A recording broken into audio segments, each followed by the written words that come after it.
Hey, Zuli, you have some time to go over that proposal we talked about earlier? Can you give me like an hour? I have my mentor call I told you about. Oh, that's right. Good luck. Thank you.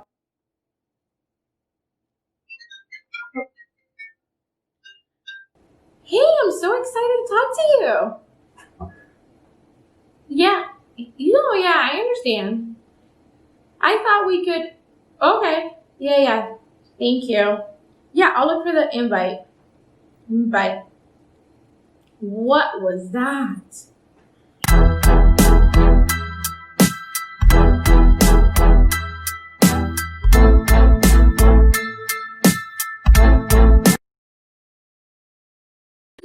Hi, I'm Zuli. And I'm Rob. And we're HRinJeans. If this is your first time checking out our content, we want to welcome you and thank you for taking some time to learn a little bit more about what HRinJeans is. And if you're back, welcome back. We're glad to have you and really looking forward to sharing this topic we're going to talk about today. Yeah, so today's topic, relationships. Mentorships. Still a relationship, Rob. I guess you're right. Yep. So we're going to start talking to you about the ownership at the 333. 333. We will go from relationships to mentorships to casinos? It's all about HRinJeans. No, but seriously, we're going to talk about that relationship because it requires three people.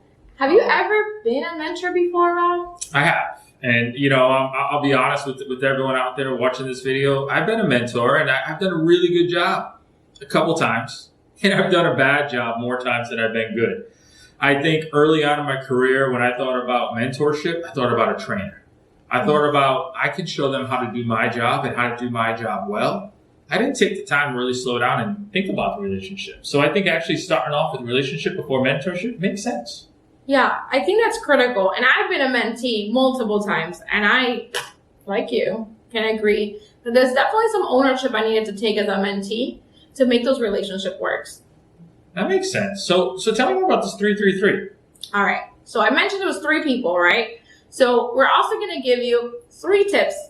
Either if you're a mentee, a mentor, or a leader that's trying to make this relationship work.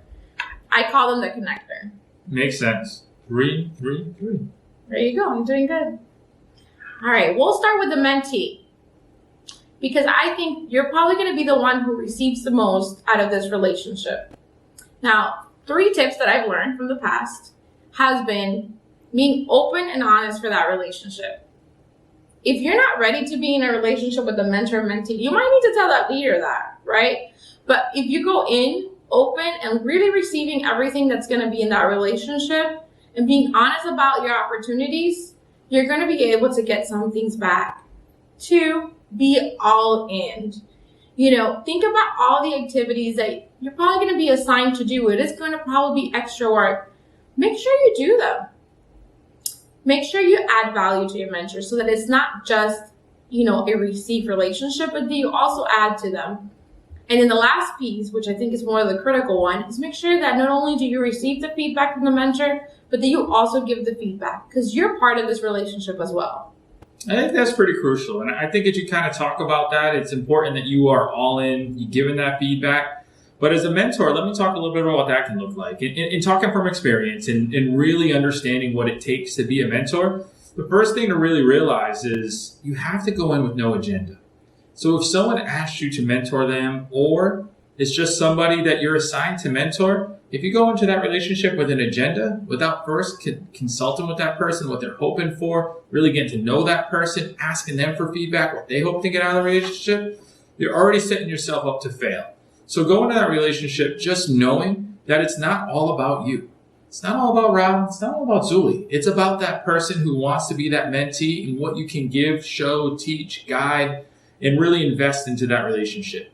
If you find early on in that relationship that it may not be a match where you feel comfortable or they don't feel comfortable with you, do yourself a favor.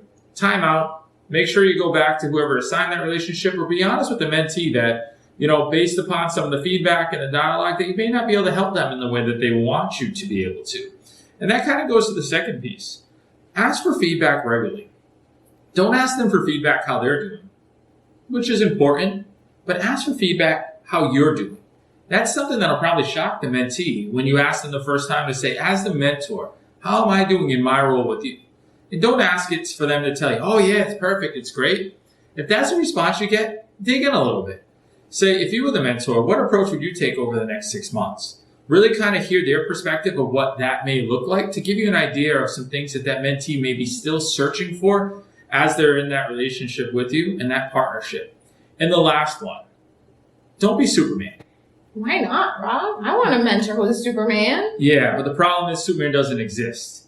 You know, even in comic books, Superman has weaknesses. So don't go out there and don't try to make yourself something that you're not. It's okay to be open, to be vulnerable. When you have a bad day, talk to your mentee about some of the things that you're working on, some of the struggles that you may have in your role currently, and some of the things that you might be able to learn from them too. This is a two-way street, as Zuli talked about. It's not all about your mentee just learning from you. You can have some takeaways from your mentee too. So really important to understand that vulnerability, that honesty is something that's needed in that relationship in order for it to work. So you said the third part, so the connector. So talk to us a little bit about the connector, Zuli. Yeah. So the connector, we're going to give 3 tips because I know that I've been in this position as well, trying to connect people. So, first it's going to be really important to identify the need of this relationship, right? Like, what do you want this relationship to be, look like? You want to see their personalities, strengths and opportunities. What are you trying to accomplish with this mentorship that you're trying to put together? Also, make sure that there's time, right? And that's still part of the first one. But I know that sometimes we just want to give all these mentees to one mentor that we think is amazing. Yeah, and then wipe our hands. We're good. They got a mentor. Again. That takes me to number 2. Make sure that you check in on the relationship progress. Make sure that you're checking in with the mentor and saying, how's it going? How's that relationship going? Ask the mentee. What have you learned? How's it going? What are some of the things that you want to, continue to work for? I think that's important, but there should be boundaries, right? So as we're talking to the mentor and the mentee and how the relationship is going, we probably shouldn't pry too much because we're asking them to be vulnerable and open and trust each other. So there should be some boundaries when we're asking about that relationship. So I can ask how they like me? I wouldn't. That's a great point, Rob. And that was number 3 for the connector. Respect for that relationship. So make sure you check in, but don't overdo it. Look at your boundaries. I think that's a lot to really kind of digest, but I like how we broke it down, and I like your 3-3-3 method. That's something that I'm going to have to look into and just make sure that I simplify whether I'm a mentee in the future, a mentor, or a connector, and make sure that I'm checking those boxes to make sure that those things work. So I'm sure that you guys have tips as well. So we want to hear from our HRinJeans community. Let us know what tips have you used in the past. Tell us about some of the relationships that you had either as a mentee, as a mentor, as a connector. I want to hear the horror stories. Yeah, just make sure you don't give any names. We don't want you to give any names out there. I also want to hear about the successes too. Like, let's share the information that we talked about today. We want to hear from you. I think that's really important. Don't forget to subscribe. Find us on all our social media channels and see you real soon. Nos vemos pronto.